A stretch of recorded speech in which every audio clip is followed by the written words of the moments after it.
Bismillahirrahmanirrahim. Alhamdulillahirabbil alamin wa bihi nasta'in ala umuri dunya waddin. Wassalatu wassalamu ala asyrafil anbiya'i wal mursalin wa ala alihi washabbihi ajmain. Yang terhormat Ibu para dosen pengampu, yakni yang pertama Ibu Dr. Hajaratu Suntia MAG, dan yang kedua Bapak Dr. Fajar Farhan Hikam SSY MPDI. Nama saya Julia Rizkyani dengan NIM 12120300069 dari kelas PBA 2B. Insyaallah di sini saya akan menjelaskan kembali apa yang saya pahami mengenai dinasti Bani Umayyah di pertemuan ke-9 ini. Dinasti Umayyah didirikan oleh Muawiyah bin Abi Sufyan yang memerintah pada tahun 41 sampai 60 Masehi atau 61 sampai 61 sampai 41 sampai 60 Hijriah atau 661 sampai 680 Masehi. Ibunya ini bernama Hindun binti Utbah, dan Muawiyah ini lahir di kota Mekah pada tahun 607 Masehi. Ia memeluk Islam pada usia 23 tahun ketika pembebasan Mekah pada tahun 8 Hijriah bersama dengan tokoh-tokoh Quraisy lainnya. Kemudian keislamannya ini terus dibina oleh Nabi Muhammad SAW, dan beliau banyak meriwayatkan hadis baik itu langsung dari Rasulullah maupun dari para sahabat seperti Ibnu Abbas, Ibnu Umar, Sa'id bin Musayyab dan sebagainya. Beliau juga termasuk salah seorang dari penulis wahyu yang mencatat kembali Al-Quran. Itu disaksikan langsung oleh Nabi Muhammad SAW. Kemudian penamaan dinasti Umayyah sendiri. Penamaan dinasti Umayyah sendiri ini berasal dari nama Umayyah Ibnu Abdu Syams bin Abdul Manaf. Umayyah ini merupakan salah seorang tokoh Quraisy pada masa zaman Jahiliyah yang kemuliaan dan kedudukannya ini sebanding dengan pamannya Hashim bin Abdul Manaf. Kemudian Umayyah ini berasal dari keluarga bangsawan kaya serta memiliki kerabat yang banyak, di mana hal ini merupakan faktor pendukung yang menjadikan mereka menjadi pemimpin Quraisy yang dihormati di Mekah. Dalam sejarah Islam, dinasti Umayyah ini telah dikenal telah mendirikan pemerintahan dalam dua periode, yaitu periode Damaskus dan Cordoba di Andalusia. Umayyah I di Damaskus dan Umayyah II di Cordoba, Andalusia. Kemudian pembentukan dinasti Umayyah sendiri ini telah dimulai sejak Ali bin Abi Thalib menjabat sebagai khalifah dalam peristiwa tahkim atau arbitrase yang terjadi pada perang Siffin ketika itu. Dengan kelicikannya, Muawiyah sebagai politikus ini yang mengharapkan kekuasaan untuk menjadi khalifah selanjutnya, dengan utusannya ini Amr bin As, dia mengutus Amr bin As untuk menjatuhkan Ali dan utusannya ketika itu saat ingin menandatangani sebuah dokumen di mana akan diulangi pemilihan khalifah selanjutnya setelah Khalifah Ali gitu. Terus sedangkan Ali sendiri utusannya bernama Abu Musa al-Asy'ari. Namun Ali ini tidak mau menurunkan jabatannya sampai beliau tahun 661 Masehi ketika ia ditikam oleh seseorang. Kemudian saat itu kemudian masyarakat Arabia, Irak dan Persia mengangkat Hasan menggantikan kedudukan Ali. Nah, mendengar Hasan yang diangkat menjadi khalifah, Muawiyah bin Abi Sufyan langsung membawa pasukan perang menuju Kufah nih, sebagaimana dia dulu mendatangi Ali pada perang Siffin. Namun ketika itu ia gagal untuk bisa merebut kekuasaan dari Ali, dan Ali yang menjadi khalifah saat itu dengan waktu yang sebentar.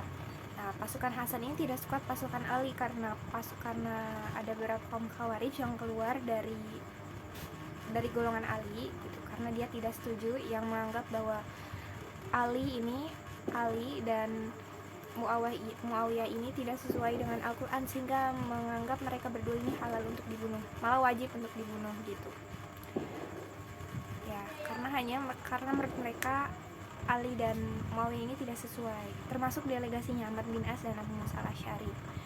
Kemudian akhirnya Hasan melakukan perdamaian dengan Muawiyah. Adapun dalam perundingan itu Hasan mengajukan beberapa syarat ketika dengan syarat beberapa syarat sebelum ia mengundurkan diri. Yang pertama, Muawiyah tidak menaruh dendam kepada orang-orang Irak dan bekas penduduknya. Yang kedua, menjamin keamanan dan memaafkan kesalahan-kesalahan mereka, memaafkan kesalahan-kesalahan Irak dan bekas pendukungnya itu. Yang ketiga, salah satu distrik di Persia diperuntukkan bagi Hasan.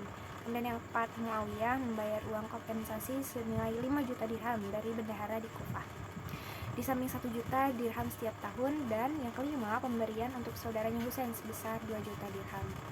Kemudian Muawiyah yang saat itu sangat menggila-gila akan kekuasaan itu, ia menyetujui semua persyaratan yang diberikan oleh Hasan bin Ali.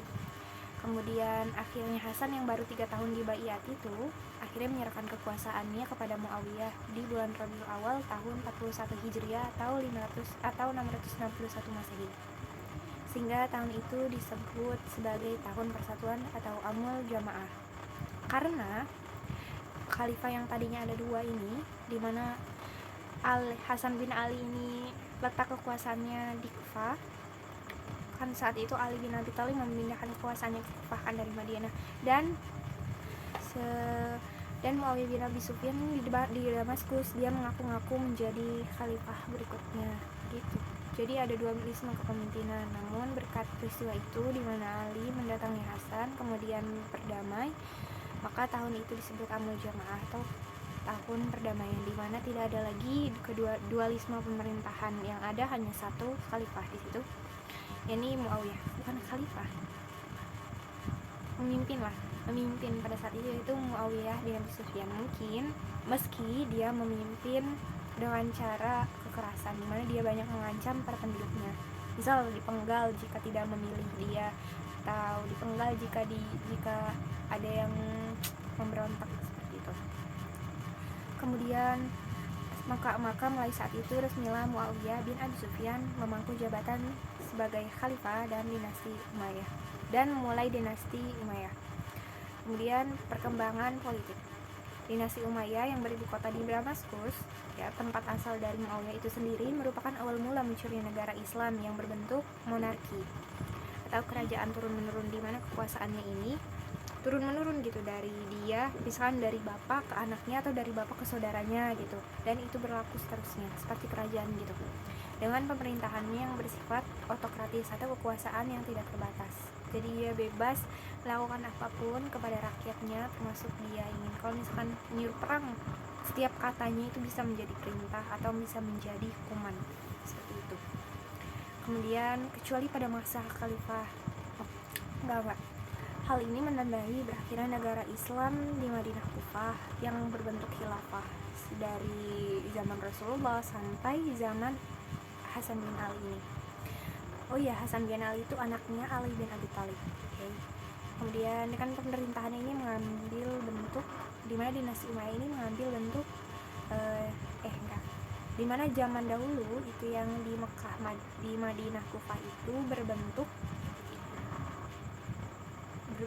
negara demokrasi ya gitu,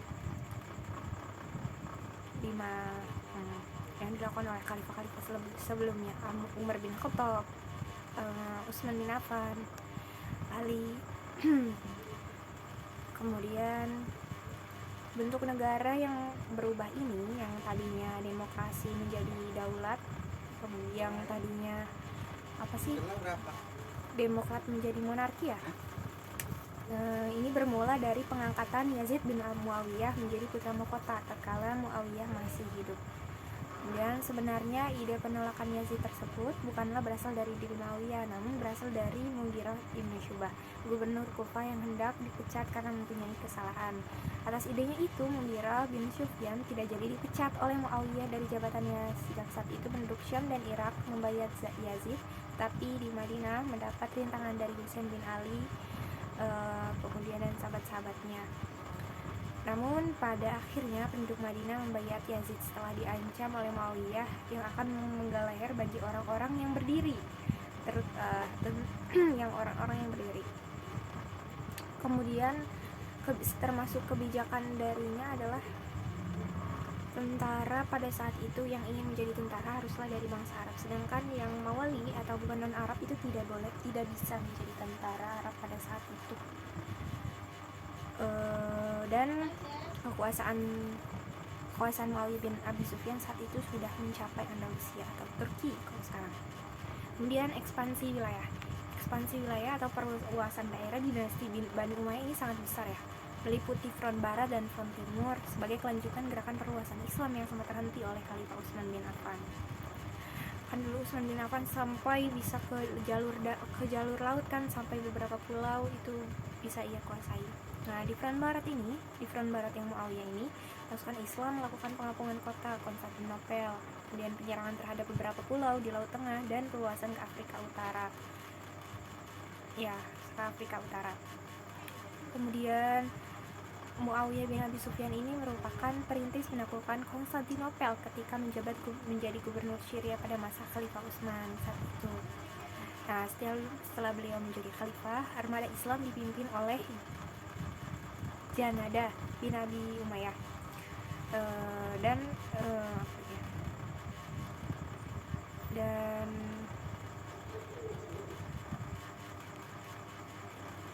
udah pengepungan Konstantinopel ya. Nggak tahu deh, saya lupa. Kemudian beberapa tahun setelahnya, pada masa Umar bin Abdul Aziz, pasukan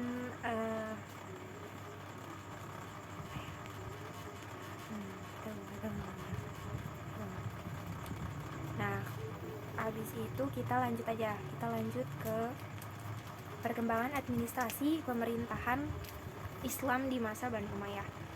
Pada masa dinasti Umayyah, administrasi pemerintahan ada 5, yaitu yang pertama ada An-Nidam al-Syasi atau organisasi politik yang meliputi jabatan yang pertama Khalifah sebagai kepala negara yang masih tetap menggunakan nama Khalifah, di mana proses pemilihan dan pengangkatan ini dilakukan secara turun-temurun dalam satu keluarga atau monarki. Yang kedua ada wizara itu kementerian, gubernur lah gitu. Dalam sejarah Islam, Muawiyah pertama kali mengangkat seorang wazir yang bernama Zaid bin Abihi kalau salah, yang bertugas membantu atau mewakili khalifah dalam melaksanakan tugas sehari-hari.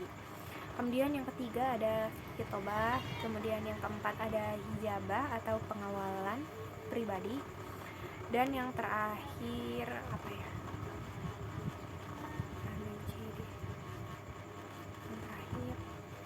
kurang tahu.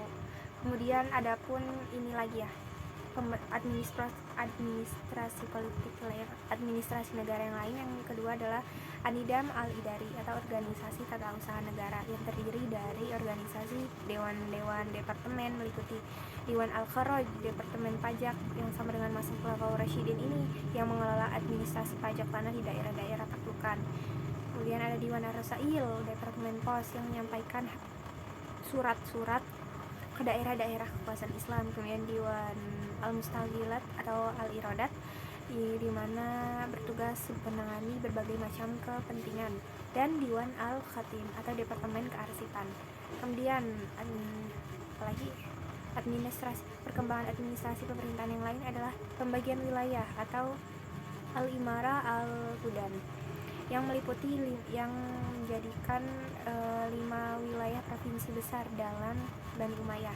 Yang pertama ada Hijaz, Yaman, dan Najd. Kemudian yang kedua ada Mesir dan Sudan, dan yang ketiga itu ada Irak Arab, Aman, dan Bahrain. Kemudian yang keempat itu ada Armenia, Azerbaijan, dan Asia Kecil. Kemudian yang kelima itu ada Afrika Utara, Libya, Andalusia, daerah-daerah sebelah sana. Kemudian administrasi yang lain itu ada Al-Barid, organisasi pos, di mana diadakan sejak Muawiyah ini menjadi khalifah, yakni diadakannya kantor pos dan disediakan kuda yang lengkap dengan peralatannya di tempat-tempat tertentu di sepanjang daerah kekuasaan Islam. Kemudian yang keempat ada Al-Syurtah, organisasi kepolisian. Jadi kata syurta Sebagai kelanjutan ini tuh sebagai kelanjutan dari organisasi kepolisian pada masa Umar bin Khattab, Khulafaur Rasyidin yang kedua, yang pertama kali mengadakan jaga malam untuk menjaga dan mengawasi keamanan wilayah sekitar. Mulanya organisasi polisi ini masuk dalam bagian kehakiman yang melaksanakan keputusan-keputusan pengadilan, kemudian akhirnya terpisah dengan organisasi kehakiman dan bertugas mengurusi soal-soal kejahatan.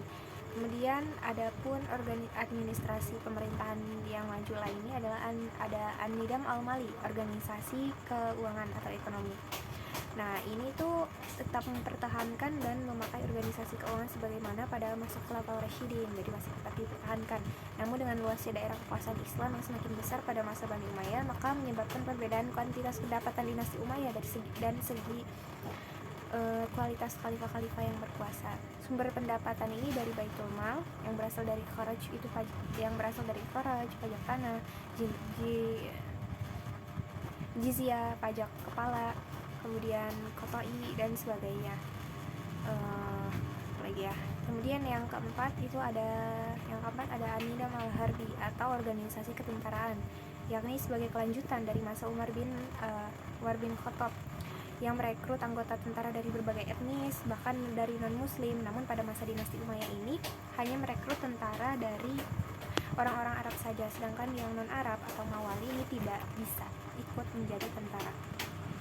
Kemudian yang kelima ada An-Nidam Al-Qadai atau organisasi kehakiman yang terpisah dari kekuasaan politik, di mana hakim ini memutuskan perkara dengan ijtihadnya sendiri berdasarkan hukum dari Al-Quran dan As-Sunnah, serta hakim bebas merdeka sedangkan hakimnya sendiri ini bebas dari hukuman.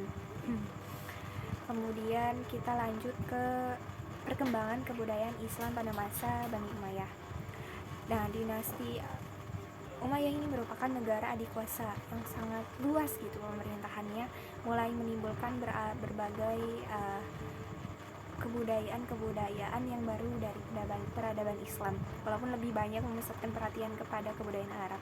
Adapun perkembangan kebudayaan dan peradaban Islam pada masa dinasti Umayyah ini antara lain yang pertama ada pembukaan ilmu. Nah, salah satu karyanya adalah Al-Fihr, karya Ibnu Nadim, yang menyatakan bahwa Muawiyah memerintahkan seorang Ubaid Ibnu Syarah, seorang ahli sejarah yang hidup sampai zaman Abdul Malik Ibnu Marwan, untuk membukukan ilmu sejarah. Adapun salah satu karyanya adalah Al-Amsal, kitab Al-Amsal. Nah, kemudian yang kedua ada pembidangan ilmu. Ilmu pengetahuan dibagi saat itu menjadi dua bidang besar, yaitu ilmu-ilmu baru dan ilmu-ilmu alam. Adapun ilmu-ilmu baru itu meliputi al-ulum al-islamiyah, yaitu ilmu-ilmu Al-Quran.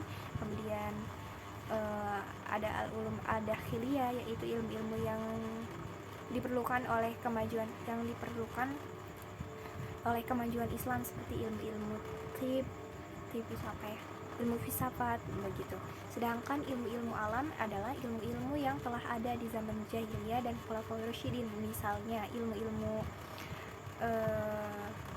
Islam dan ilmu-ilmu dan mulai ulang penyalinan ilmu-ilmu asing yang saat itu pernah ada, kayak syair, lugoh, bahasa, kitobah, dan amsal. Kemudian perkembangan kebudayaannya adalah dari arsitektur sipil. Nah, saat itu beberapa kota baru atau pembaharuan kota lama dibangun dengan berbagai gedung bergaya Persia, Romawi, dan Arab yang dijiwai semangat Islam, yaitu yang pertama ada Damaskus, yang merupakan ibu kota dari dinasti Umayyah pada saat itu, yang dahulunya merupakan salah satu ibu kota di Romawi Timur, yang dimana dinasti Umayyah itu menjadi banyak gedung-gedung yang indah dan bernilai seni di sana. Kemudian yang kedua itu ada kota Kairawan. Kota Kairawan ini sebagai ibu kota baru di wilayah Afrika Utara yang bergaya arsitektur Islam. Di Afrika aja punya. Di mana di sana terdapat berbagai gedung, masjid, taman rekreasi, daerah dagang dan sebagainya yang sangat indah. Kemudian yang ketiga ada Cordova sendiri. Cordova sendiri adalah kota lama di Andalusia yang dibangun kembali dengan gaya Islam. Luasnya setelah dibangun ini mencapai 24 mil dan lebarnya ini sekitar 6 mil atau 144 mil persegi. Kemudian yang keempat ada kota-kota satelit di Cordova. lagi-lagi di Cordova ya, di mana di sana itu merupakan kota-kota yang indah dan sangat ajaib, di mana kurang tahu ya kota ajaibnya itu seperti apa ya. Kemudian adapun pembangunan ya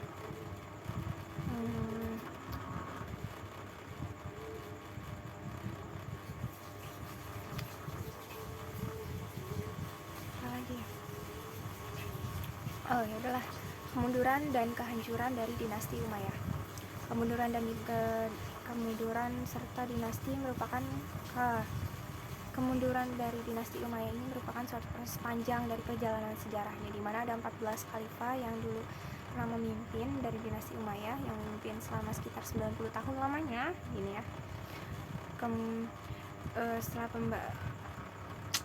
Akhirnya mengalami kemunduran yang mengantarkannya pada kehancuran. Kemudian menurut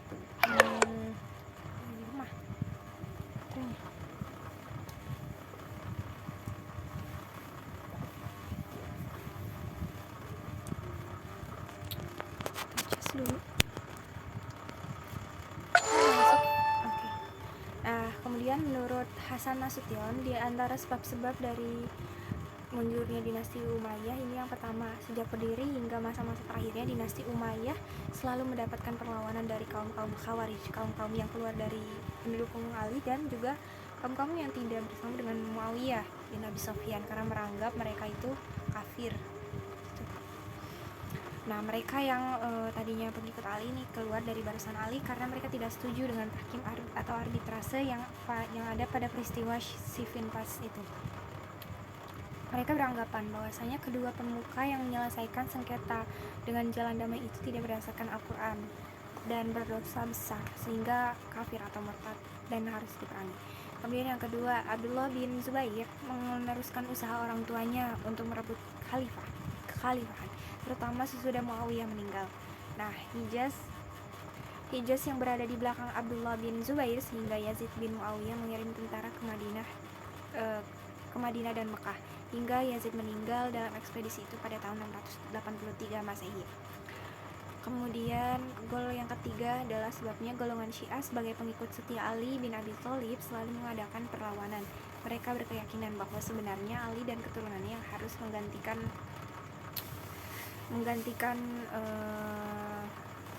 Nabi Muhammad SAW untuk menjadi khalifah umat Islam. Perlawanan pertama ada tahun 680 Masehi yang dipimpin oleh Husain bin Ali yang diangkat menjadi khalifah oleh penduduk Kufah di pertempuran Karbala di dekat Kufah pada saat itu. Pada saat itu Husain bin Ali itu mengalami kekalahan dari pasukan Yazid bin Muawiyah yang dipimpin oleh Syanmar. Dan kemudian kepala Husain dipenggal, kemudian dikirim ke Damaskus untuk selanjutnya dikubur dengan penuh penghormatan di Madinah di sisi makam ibunda dan saudara-saudaranya. Kemudian perlawanan Syiah selanjutnya ini terjadi di Damaskus pada tahun 750 Masehi, bergabung dengan Abu Abbas dan Mawali ini orang-orang non-Arab untuk menggulingkan dinasti Umayyah pada saat itu. Kemudian sebab yang keempat adalah pertentangan tradisional antara suku Arab Utara dan suku Arab Selatan yang mengacau ketentraman dinasti Umayyah sendiri. Apabila khalifah dekat dengan suku Arab Utara, maka suku Arab Selatan merasa iri hati. Begitupun kalau khalifah mengutamakan suku Arab Selatan, maka suku Arab dari utara ini merasa tidak senang. Begitu. Kemudian yang kelima, terjadinya persaingan di kalangan anggota-anggota dinasti Bani Umayyah. Hal ini disebabkan karena tidak adanya ketentuan garis pewaris takhta khalifah, apakah dari khalifah ke anak atau dari khalifah ke saudara, selama ada saudara-saudara kandung yang masih hidup dari keluarga Umayyah itu sendiri. Kemudian yang keenam, hidup bermewah-mewahan di istana dan sehingga memperlemah jiwa dan vital itu semangat gitu ya, anak-anak dari khalifah, yang membuat mereka ini kurang sanggup untuk memikul beban sebagai khalifah yang sangat besar. Kemudian yang ketujuh, munculnya Bani Hashim yang dipelopori oleh Abu al-Abbas keturunan yang mengadakan pemberontakan yang langsung membawa kepada jatuhnya dinasti Bani Umayyah itu sendiri. Serangannya ini dimulai dari Khurasan yang dipimpin oleh Abu Muslim Al-Khurasan sendiri, pemuka dari Persia. Ibu kota Khurasan, Marv jatuh tahun 749 Masehi. Kemudian Kufah di Irak pun jatuh. Nah, tahun 750 Masehi Damaskus jatuh dan akhirnya berakhirlah masa kekuasaan dinasti Umayyah pada saat itu tahun 750 Masehi. Mungkin seperti itu saja dari saya. Mohon maaf sangat banyak kesalahan dan kekeliruan yang saya buat. Wassalamualaikum warahmatullahi wabarakatuh. Marhaban karim.